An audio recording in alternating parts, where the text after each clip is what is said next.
Hello guys, मैं जितेंद्र आपका आपके यूट्यूब चैनल पे स्वागत करता हूं और आशा करता हूं कि आप सभी लोग अच्छे होंगे। तो चलिए भाई, राधे राधे, जय श्री राम, जय श्री कृष्णा। तो सभी लोग आज की वीडियो को शेयर कर दीजिए, क्योंकि हमारा हिंदी का प्रैक्टिस सेट जो है वो कौन सा है, 10वें नंबर का है।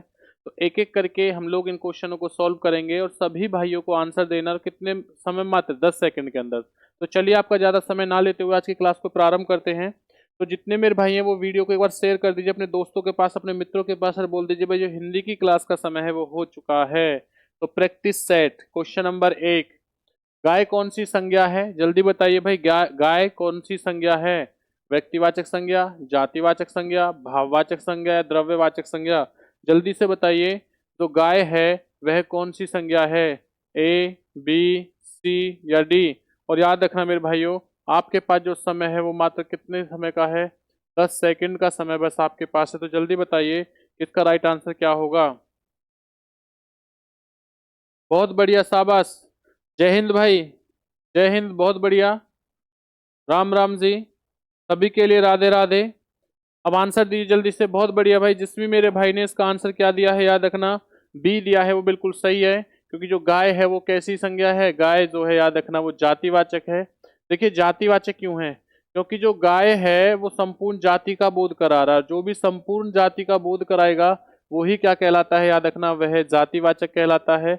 जैसे फॉर एग्जाम्पल के रूप में समझना, अगर इसी जगह होता कामधेनु गाय, कामधेनु गाय में कौन सी संज्ञा है? तो देखिए, कामधेनु क्या है? पर्टिकुलर एक व्यक्ति, एक इंसान, एक गाय के बारे में बात कर रहा है। तो ये क्या हो जाएगी? व्यक्तिवाचक। लेकिन जब एक वर्ड आ गया सिर्फ ओनली गाय, अगर, तो ये क्या हो जाएगा? जाति। ये होता काली गाय, तो भी क्या होती? ये व्यक्तिवाचक हो जाती, काली गाय। लेकिन उस भाई ने कहा कि गाय। अब गाय में तो बहुत सारी चीज आ सकती है। काली भी हो सकती है भाई, मोटी भी हो सकती है, छोटी भी हो सकती है, पतली भी हो सकती है, क्या है, लाल रंग की भी हो सकती है। अगर पर्टिकुलर किसी एक चीज के बारे में बोल देता, जैसे देसी गाय, जर्सी गाय, काली गाय, याद रखना किसी गाय का नाम, जैसे भाई सपोज करना क्या हो, रमा हो, कोई भी एक्स वाई जेड कुछ भी नाम हो, या फिर तो अगर पर्टिकुलर किसी को पुकारा जाए या बताया जाए तो वो क्या रहेगा? याद रखना, वो व्यक्ति होता है। और जब पूरे संपूर्ण जाति की बात होता है तो वो क्या रहेगा? जातिवाचक। मेरे भाई, इसका राइट आंसर हो जाएगा बी। बहुत बढ़िया, मोस्टली बच्चों का आंसर बिल्कुल सही है। जिस भाई ने बी आंसर दिया है वो बिल्कुल सही दिया है। क्वेश्चन नंबर देखिए, सेकंड क्या है आपके स्क्रीन पर। इसी तरीके से आंसर देते रहिए भाई। वीडियो को शेयर कर दो, अगर मजा आए तो वीडियो को शेयर कर दीजिए जल्दी से अपने दोस्तों के पास, अपने मित्रों के पास। और जो भाई नए हैं वो सभी के सभी क्या है, इस चैनल को सब्सक्राइब कर लें। और जो बच्चे इन्हीं क्वेश्चनों की या इस प्रकार के क्वेश्चनों की पीडीएफ चाहते हैं तो वो टेलीग्राम पर जुड़ जाएं। टेलीग्राम का नाम क्या है? याद रखना, जीत मंत्रा। तो भाई याद रखना, टेलीग्राम का जो नाम है वो है जीत मंत्रा। आप जीत मंत्रा टेलीग्राम ग्रुप के साथ जुड़ने के बाद में क्या कर सकते हो? वहां से पीडीएफ प्राप्त कर सकते हो। कुछ पीडीएफ ऑलरेडी डली भी हुई हैं। तो चलिए, जल्दी से आप लोग आंसर दें।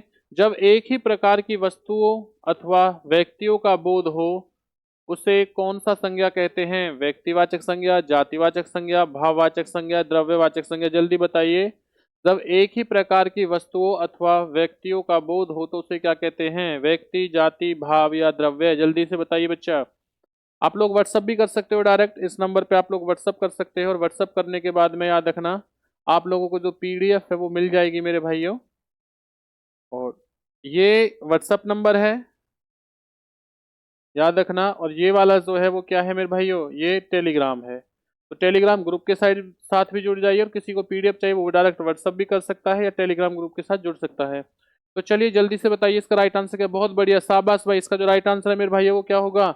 वो बी आंसर बिल्कुल सही है। जिस भी भाई ने बी आंसर दिया है वो बिल्कुल सही दिया है। क्वेश्चन नंबर हम पढ़ेंगे 3 के बारे में। क्वेश्चन नंबर 3 क्या है? निम्नलिखित में से कौन सा शब्द संज्ञा है? जल्दी से बताइए। निम्नलिखित में से कौन सा शब्द संज्ञा है? हरा, पतला, सभा या गहरा? तो जल्दी बताइए कि क्वेश्चन नंबर 3 का राइट आंसर क्या होगा मेरे भाई? जल्दी बताइए। तो बहुत बढ़िया भाई, बहुत बढ़िया, शाबाश। इसी तरीके से आंसर देते रहिए आप लोग। तो इसका राइट आंसर हो जाएगा सभा। और ये सभा जो है वो कौन सी संज्ञा है? मुझे कमेंट्स करके ये बताइए कि जो जो सभा है वह संज्ञा का किस पार्ट के अंदर आती है। याद रखना, ऑप्शन मैं आपको दे देता हूं। भाववाचक,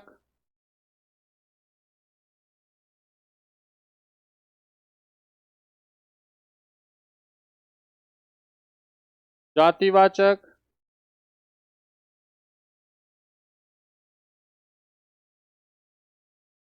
गुणवाचक,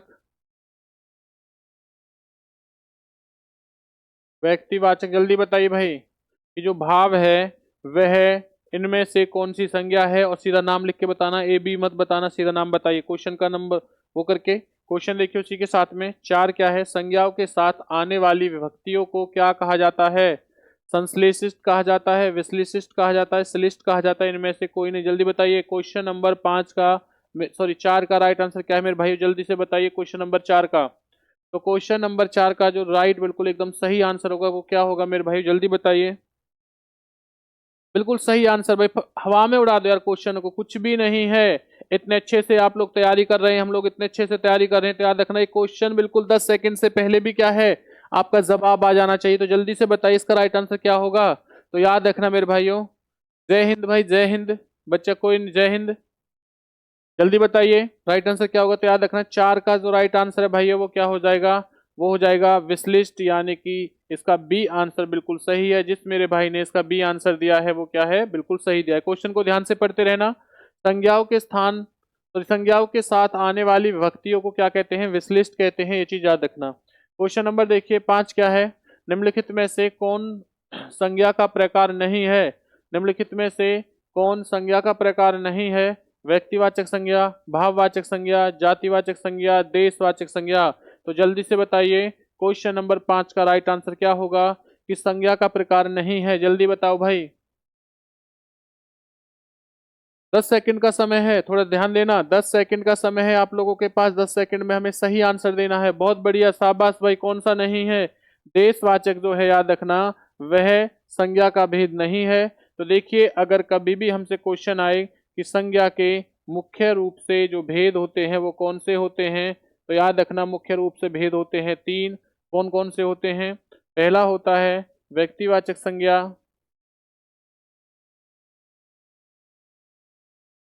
सेकंड होती है जातिवाचक संज्ञा,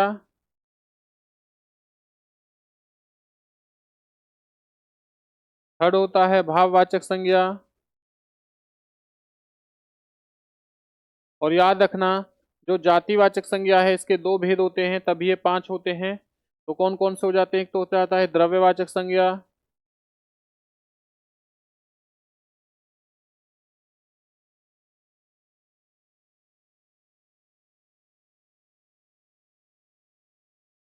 और एक भाई क्या होता है याद रखना, एक हो जाता है समूहवाचक संज्ञा। तो ये 5 भेद अगर नॉर्मल क्वेश्चन है, मुख्य रूप से 3 भेद, तो ये वाले 3 भेद होते हैं, व्यक्ति, जाति और भाव। और हमसे अगर पूछा जाए कि भाई संज्ञा के नॉर्मल फॉर्म में कितने भेद होते थे, याद रखना हम आंसर देंगे 5, और 5 में ये दोनों भी काउंट हो जाएंगे, द्रव्यवाचक संज्ञा और समूहवाचक संज्ञा। लेकिन ये पार्ट किसके होते हैं, जातिवाचक संज्ञा के होते हैं। तो देखिए इसमें व्यक्ति भी है, भाव भी है, जाति भी है, देशवाचक नहीं है, इसलिए इसका आंसर क्या हो जाएगा, डी आंसर बिल्कुल सही है। क्वेश्चन नंबर देखिए हम लोग पढ़ते हैं 6 के बारे में। निषिधत का विलोम शब्द क्या है, विलोम क्या है याद रखना, सिधत, अनिषिधत, विहित, ग्रहणित। जल्दी बताइए भाई क्या आंसर होगा, निषिद्ध का विलोम शब्द क्या होगा, जल्दी बताइए मेरे भाइयों, जल्दी से आंसर कीजिए।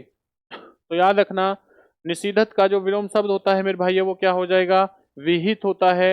इसका मतलब क्या है, सी आंसर बिल्कुल सही है, इस चीज के बारे में याद रखना।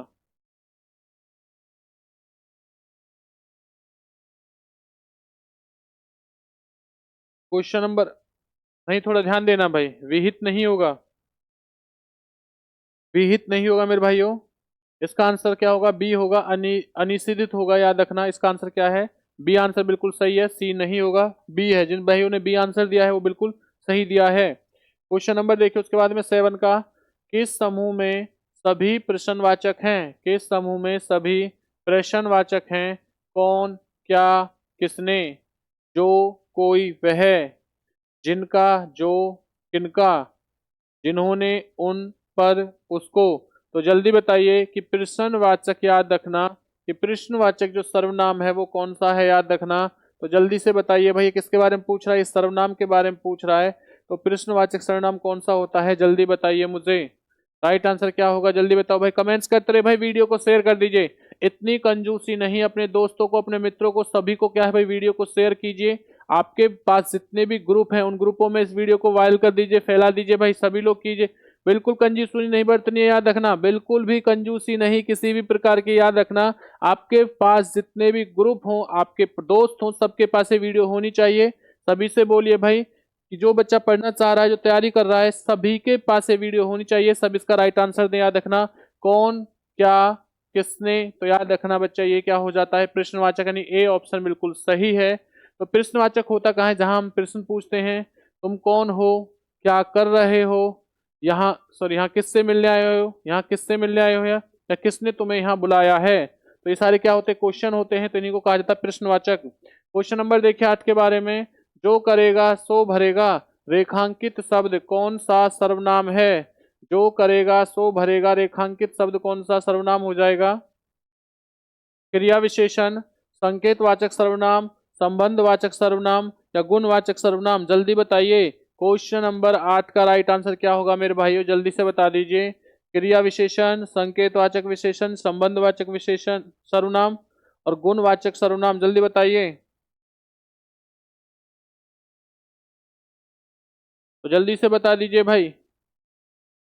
बिल्कुल सही है, जल्दी से बताइए कि इसका राइट आंसर क्या होगा। ए, बी, सी या डी। तो याद रखना, इसका जो राइट आंसर हो जाएगा मेरे भाई वो क्या हो जाएगा, संबंध, संबंधवाचक सर्वनाम इसका राइट आंसर है। सी आंसर जिस भाई ने दिया है बिल्कुल सही दिया है, क्योंकि जो एक वस्तु से एक वस्तु या दूसरी वस्तु का जो संबंध होता है वो किसके द्वारा जुड़ता है, याद रखना, संबंधवाचक के साथ। तो देखिए किसमें क्या सर्वनाम, जिसकी या जैसी, वैसी, जो, तो, जिसकी, लाठी यानी कि उसकी भैंस, तो जिसकी, उसकी। तो ये सभी जो शब्द होते हैं वो क्या कह रहे थे मेरे भाई, याद रखना, इन्हीं को कहा जाता है संबंधवाचक सर्वनाम। तो ये क्या होते हैं, याद रखना, संबंधवाचक सर्वनाम होते हैं। इस चीज के बारे में याद रखना आप लोग। तो इसी के साथ क्वेश्चन नंबर 9 के बारे में पढ़ते हैं हम लोग, कि क्वेश्चन नंबर 9 क्या होगा, ध्यान देना। मुझे किस प्रकार का सर्वनाम है, मुझे किस प्रकार का सर्वनाम है, उत्तम पुरुष, मध्यम पुरुष, अन्य पुरुष या इनमें से कोई नहीं, या इनमें से कोई, सभी, सभी नहीं होगा भाई, नहीं होगा, इनमें से कोई नहीं। तो जल्दी बताइए भाई कि मुझे जो शब्द है वो कौन सा शब्द है, जल्दी से बताइए। क्वेश्चन नंबर 9 का भाई जल्दी से वीडियो को शेयर कर दीजिए। क्वेश्चन नंबर 9 का राइट आंसर क्या होगा मेरे भाई, जल्दी बताते रहिए। तो याद रखना, क्वेश्चन नंबर जो 9 का राइट आंसर हो जाएगा मेरे भाइयों वो क्या हो जाएगा, उत्तम पुरुष, यानी कि उत्तम पुरुष में राइट आंसर ए आंसर बिल्कुल सही है। तो किस तरीके से हम इस चीज के बारे में जानेंगे, याद रखना कि जो अपने बारे में बात करता है, यानी मैं अपने बारे में बात कर रहा हूं, तो जो भी शब्द मेरे बारे में आएंगे, जैसे मैं हो जाऊंगा, मैंने हो जाएगा, मुझे हो जाएगा, मेरे हो जाएंगे। तो ये सारे शब्द क्या होते हैं, उत्तम पुरुष होते हैं। मध्यम पुरुष में क्या आता है, जब मैं आप लोगों के बारे में बात करूंगा, जैसे तुम हो जाओगे, तुम्हारा हो जाएगा, आप हो जाओगे,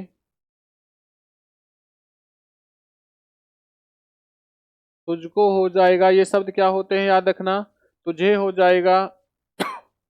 ये सभी शब्द मेरे भाई क्या होते हैं, मध्यम पुरुष होते हैं।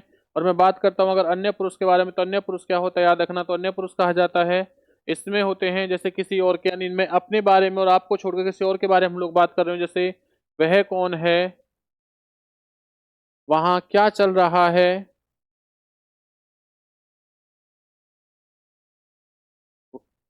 वहां क्या चल रहा है। तो इस तरीके से जो सेंटेंस होते हैं, याद रखना मेरे भाइयों, वो क्या होते हैं, अन्य पुरुष के होते हैं, याद रखना। तो इसी के बाद में नेक्स्ट क्वेश्चन आपकी स्क्रीन पर, और फाइनल आपको ये भी बताने हैं कि आपके 30 में से कितने नंबर आए हैं। तो जल्दी से वीडियो को शेयर कर दीजिए। क्वेश्चन नंबर 10 देखिए, आप भला तो जग भला, इस वाक्य में आप कौन, आप और भला शब्द कौन सा सर्वनाम है। आप भला तो जग भला, इस वाक्य में आप और भला शब्द कौन सा सर्वनाम है, जल्दी बताइए। प्रश्नवाचक सर्वनाम, निजवाचक सर्वनाम, निश्चयवाचक सर्वनाम या अनिश्चयवाचक सर्वनाम, जल्दी बताइए भाई, राइट आंसर क्या होगा, ए, बी, सी या डी। जल्दी से बताइए इसका राइट आंसर क्या होगा, जल्दी से आंसर कीजिए आप लोग, जल्दी से भाई आंसर कीजिए। बहुत बढ़िया, शाबाश, इसी तरीके से आंसर करते रहिए।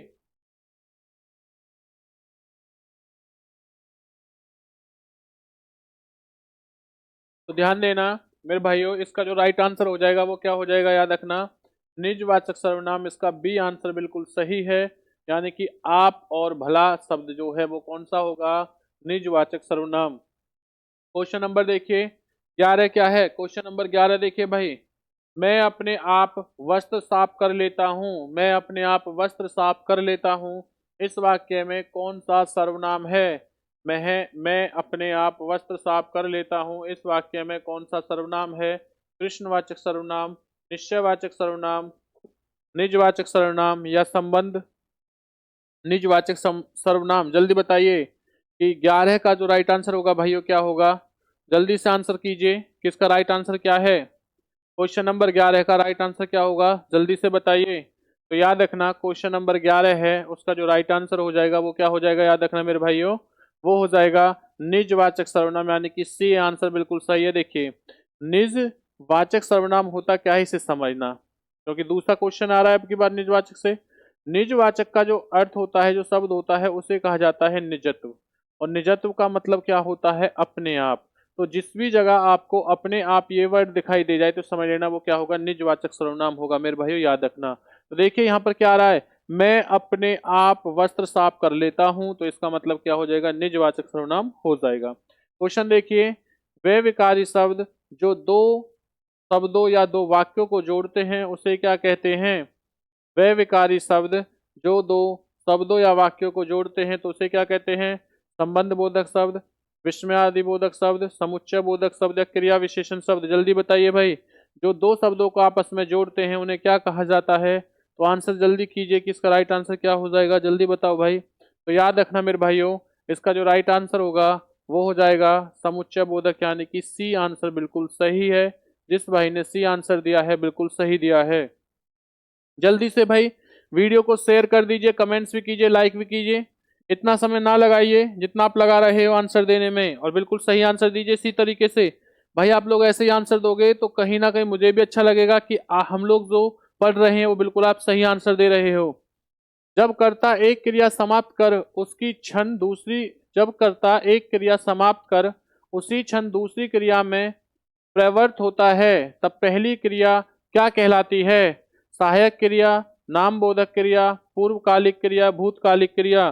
तो जल्दी बताइए क्वेश्चन नंबर 13 का राइट आंसर क्या होगा। आपके पास भाई कितना समय है, याद रखना बस आप लोगों के पास 10 सेकंड का समय है। जल्दी से बताइए कि ये कौन सी क्रिया होगी, ध्यान दीजिए। तो याद रखना मेरे भाइयों, इसका जो राइट आंसर हो जाएगा वो क्या होगा, पूर्वकालिक क्रिया। देखो सी आंसर बिल्कुल सही है।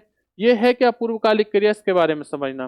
पूर्वकालिक क्रिया उसे कहा जाता है जब एक काम को समाप्त करने के बाद कोई तुरंत दूसरा काम किया जाता है, तो जो पहला जो क्रिया होगा, पहला जो काम होता है वही क्या होता है, पूर्वकालिक। तो देखो वही तो कह रहा है, जब कर्ता एक क्रिया को समाप्त कर उसी क्षण दूसरी क्रिया में प्रयुक्त यानी कि प्रवृत्त होता है, यानी कि बिजी हो जाता है, तो पहली क्रिया को क्या कहेंगे, तो याद रखना पहली क्रिया कहलाती है पूर्वकालिक क्रिया। तो बहुत बढ़िया भाई, इसी के साथ नेक्स्ट क्वेश्चन देखिए, क्वेश्चन नंबर 14 क्या है, अथवा व्याकरण की दृष्टि से क्या है।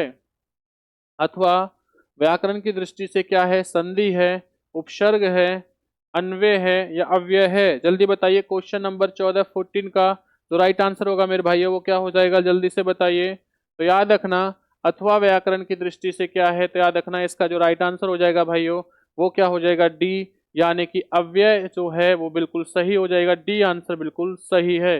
तो जिस भी भाई ने डी आंसर दिया है वो क्या दिया है, बिल्कुल सही दिया है। देखो अव्यय क्यों है, अव्यय वो होता है जो लिंग वचन काल के अनुसार कभी नहीं बदलता है, उसे कहते हैं अव्यय। और इस चीज के बारे में याद रखना आप लोग। अगर मैं बात करता हूं अव्यय के बारे में तो देखिए, अगर मैं अव्यय का यूज करूंगा ये कभी भी नहीं बदलेगा। मैंने लिखा राम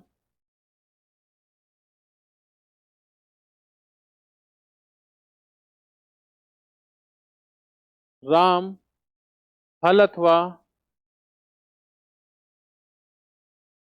भोजन करता है या भोजन खाता है, तो यहाँ पे हो जाएगा सीता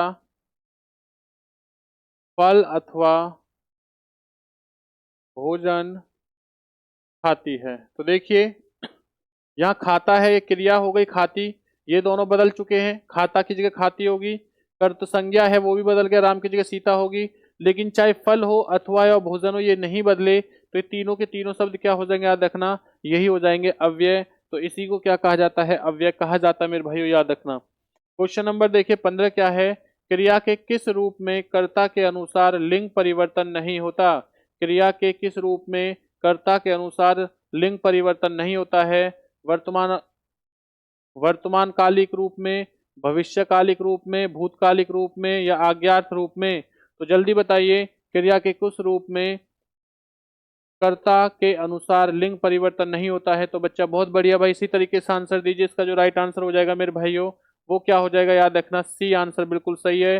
जिस भाई ने सी आंसर दिया है वो बिल्कुल सही दिया है। क्वेश्चन नंबर देखते हैं हम लोग 16 के बारे में, क्या है, निम्नलिखित में से कौन अविकारी होता है। तो जल्दी बताइए कि निम्नलिखित में से अविकारी कौन सा होता है, अव्यय, विशेषण, संज्ञा या सर्वनाम। जल्दी बताइए भाई, कितना समय है, 10 सेकंड का समय है, जल्दी से आंसर कीजिए। और आप बहुत कंजूसी कर रहे हो भाई, कंजूसी क्यों कर रहे हो, वीडियो को शेयर कर दीजिए अपने दोस्तों के पास।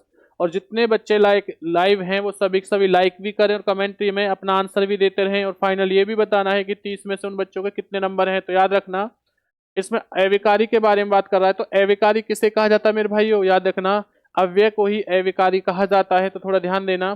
जो पद होता है, पद के दो भेद होते हैं। दो भेद कौन से होते हैं पद के, पहला तो होता है जिसे विकारी कहा जाता है, और सेकंड जो होता है मेरे भाइयों, दूसरा जो होता है उसे अविकारी कहते हैं।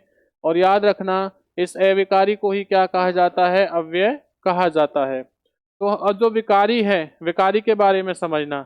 अगर मैं बात करता हूं विकारी के बारे में, तो विकारी के जो अंग होते हैं वो कितने होते हैं, 4 होते हैं। और कौन कौन से होते हैं, संज्ञा, सर्वनाम, विशेषण और क्रिया। और ध्यान देना, अविकारी के जो अंग होते हैं ये भी कितने होते हैं भाई, 4 ही होते हैं। तो 4 इसके कौन कौन से होंगे, याद रखना, इसके हो जाएंगे क्रिया विशेषण,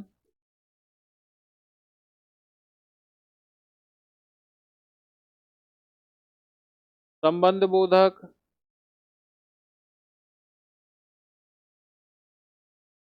समुच्चय बोधक,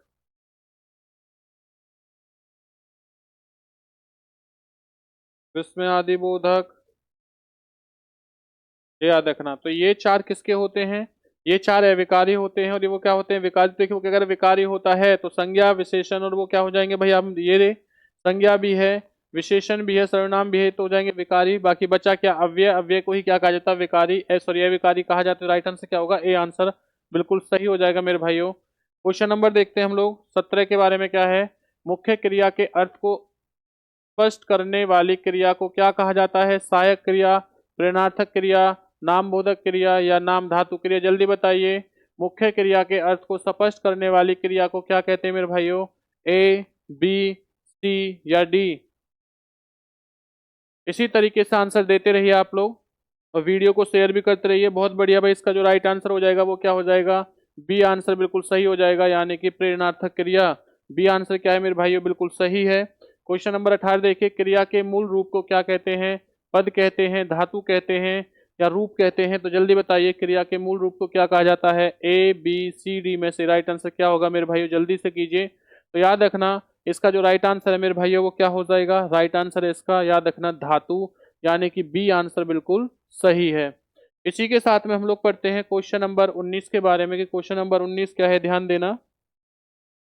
जब दो प्राणियों अथवा वस्तुओं के बीच तुलना की जाती है तो क्रिया किस रूप में दिखाई पड़ती है, मूलावस्था, पूर्वावस्था, उत्तरावस्था या उत्तमावस्था। तो याद रखना, देखिए सबसे पहले जानेंगे कि ये होती क्या है। तो ये विशेषण की तुलनावस्थाएं होती हैं।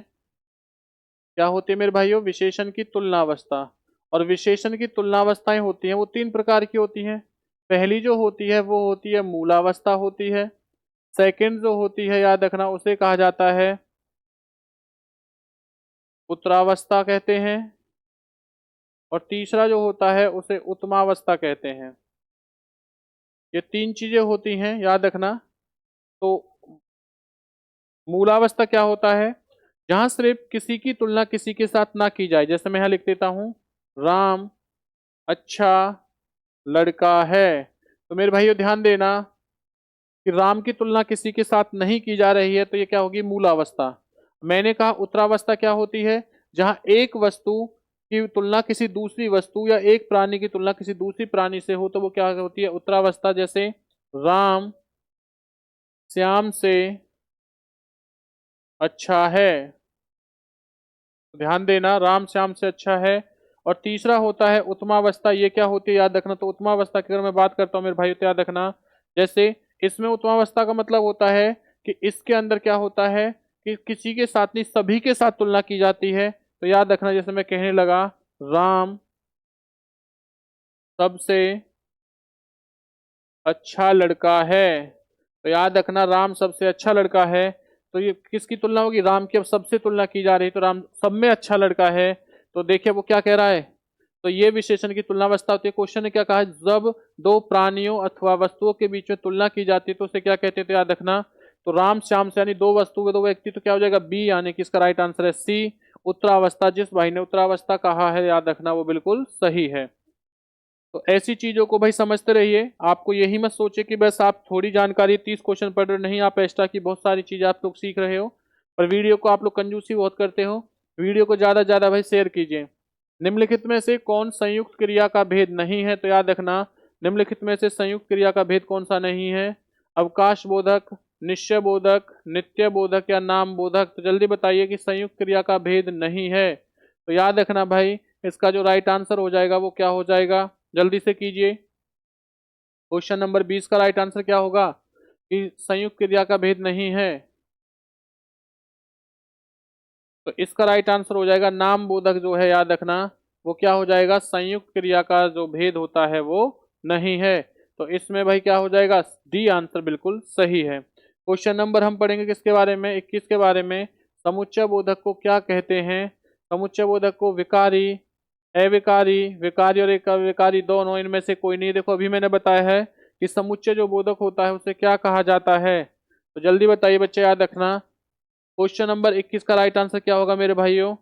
जल्दी से 10 सेकंड का समय है बस आप लोगों के पास में, तो याद रखना इसका जो राइट आंसर हो जाएगा वो हो जाएगा अविकारी, यानी कि ए आंसर बिल्कुल सही है। क्वेश्चन नंबर देखिए उसके बाद में 22, जिन अवयवों का संबंध वाक्य से नहीं वक्ता के हर्ष शोक आदि भावों से होता है उन्हें क्या कहते हैं। तो याद रखना जिन अवयवों का संबंध वाक्य से नहीं वक्ता के हर्ष शोक आदि भावों से होता है तो उसे क्या कहते हैं, विस्मय आदि बोधक, संबंध सूचक, क्रिया विशेषण, समुच्चय बोधक अव्यय। जल्दी बताइए भाई इसका राइट आंसर क्या हो जाएगा। तो इसका जो राइट आंसर होगा मेरे भाइयों वो क्या हो जाएगा, ध्यान देना, इसका राइट आंसर हो जाएगा मेरे भाइयों, याद रखना संबंध सूचक अव्यय, यानी कि क्या हो जाएगा मेरे भाइयों, बी आंसर बिल्कुल सही है। क्वेश्चन नंबर पढ़ते हैं देखिए उसके बाद में, अनुरूप का विलोम शब्द क्या होगा, अनुरूप का विलोम शब्द क्या है, विरूप, प्रतिरूप, अपरूप या व्यतिरूप। तो याद रखना इसका राइट आंसर क्या होगा मेरे भाइयों, बी आंसर बिल्कुल सही है, प्रतिरूप। थोड़ा जल्दी आंसर दे गया, कोई नहीं, ये सबके लिए भाई कॉमन है, सबका आंसर सही जाना चाहिए, तो आपको पता चल गया है। क्वेश्चन नंबर 24 देखिए, अनिवार्य का विलोम शब्द क्या है, जल्दी बताइए। निवारणीय, ऐच्छिक, अनावश्यक, आवश्यक। तो जल्दी बताइए भाई, 10 सेकंड का समय है मेरे भाइयों आपके पास में, बस 10 सेकंड का। क्वेश्चन को पढ़ते ही तुरंत आंसर दीजिए, और क्या आंसर है इस चीज के बारे में बताइए, जल्दी बताइए कि इसका राइट आंसर क्या होगा। तो याद रखना क्वेश्चन नंबर 24 का मेरे भाई जो राइट आंसर हो जाएगा वो हो जाएगा ऐच्छिक, यानी कि बी आंसर बिल्कुल सही है। उसी के साथ देखते हैं क्वेश्चन नंबर किसके बारे में, 25 के बारे में। प्रतिफल का विलोम क्या होगा, समान, प्रतिदर्श, अनुकूल, अनुसार। तो जल्दी बताइए क्वेश्चन नंबर 25 का क्या होगा, जल्दी बताओ ये प्रतिकूल का विलोम शब्द क्या है भाई, और जल्दी से आंसर कीजिए। भाई हवा में उड़ा दो, इतनी कंजूसी मत कीजिए भाई, इतनी कंजूसी ना करें, वीडियो को शेयर भी करते रहिए अपने दोस्तों के पास। सभी के फोनों में बहुत सारे ग्रुप हैं, सब जगह शेयर किया करो और बोला करो कि भाई सभी लोग जो है चैनल को सब्सक्राइब कर लें, याद रखना। तो 25 का क्या हो जाएगा मेरे भाइयों, याद रखना इसका जो बिल्कुल राइट आंसर हो जाएगा, प्रतिकूल का क्या होता है याद रखना, अनुकूल बिल्कुल सही है, यानी कि सी आंसर बिल्कुल सही है। क्वेश्चन नंबर 26 देखिए, चिरंतन का विलोम शब्द क्या होगा, नश्वर, अचिंतम, अचर या अचेत, अचेतन। जल्दी बताइए क्वेश्चन नंबर 26 का राइट आंसर क्या है मेरे भाइयों, जल्दी से बताइए। तो याद रखना क्वेश्चन नंबर 26 का जो राइट आंसर हो जाएगा वो क्या हो जाएगा, इसका राइट आंसर है मेरे भाई याद रखना नश्वर, यानी कि ए आंसर बिल्कुल सही है। जिस भाई ने आंसर दिया है वो बिल्कुल सही दिया है। क्वेश्चन नंबर हम लोग पढ़ते हैं बेटा 28 के बारे में मेरे भाई याद रखना। स्थावरण का विलोम शब्द क्या है, सचल, चंचल, चेतन या जंगम। याद रखना क्वेश्चन नंबर 27 यानी कि 27 क्वेश्चन का आंसर क्या होगा, जल्दी से भाई क्या है आंसर कीजिए। तो याद रखना मेरे भाइयों इसका जो राइट आंसर हो जाएगा वो क्या हो जाएगा डी, यानी कि जंगम जो है वो बिल्कुल सही आंसर है, डी आंसर बिल्कुल सही है। तो जल्दी से इसी तरीके से आंसर देते रहिए। क्वेश्चन नंबर 28 क्या है, गृहस्थ का विलोम शब्द क्या है, मुक्त है, सुप्त है, लुप्त है, अग्राह है, जल्दी बताइए। गृहस्थ का क्या हो जाएगा, जल्दी से बताइए भाई, गृहस्थ का विलोम शब्द क्या हो जाएगा। तो इसका जो राइट आंसर है मेरे भाई याद रखना, इसका राइट आंसर हो जाएगा आपका ए आंसर बिल्कुल सही है। गृहस्थ का क्या हो जाएगा, मुक्त हो जाएगा, बिल्कुल सही बात है। क्वेश्चन नंबर पढ़ते हैं 29 के बारे में। मूक का विलोम शब्द क्या है, अल्पभाषी, वाचाल, मृदुभाषी, कटुभाषी। तो क्वेश्चन नंबर 29 का क्या राइट आंसर होगा भाई, जल्दी से क्या है आप लोग इस 29 का आंसर दीजिए। तो याद रखना इसका जो राइट आंसर हो जाएगा वो हो जाएगा वाचाल, यानी कि बी ऑप्शन बिल्कुल सही है। तो इसका राइट आंसर क्या होगा बच्चे, याद रखना भाई मेरे भाइयों वाचाल। उसी के साथ क्वेश्चन नंबर देखते हैं 30 के बारे में। उन्मूलन का विलोम शब्द क्या है, याद रखना उन्मूलन का विलोम शब्द क्या होगा। अब मूल्यन, विश्लेषण, रोपण या संश्लेषण, जल्दी बताइए कि भाई आपका उन्मूलन का विलोम शब्द क्या होता है, जल्दी से बताइए। तो याद रखना भाई इसका राइट आंसर हो जाएगा विश्लेषण, इज ए बिल्कुल राइट आंसर, बी ऑप्शन बिल्कुल सही है। तो इसी के साथ आज की जो हमारी क्लास है वो क्या होती है, समाप्त होती है।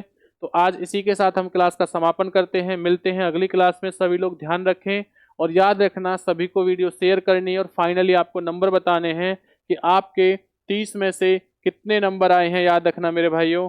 तो मिलते हैं अगली क्लास में। जय हिंद, जय भारत।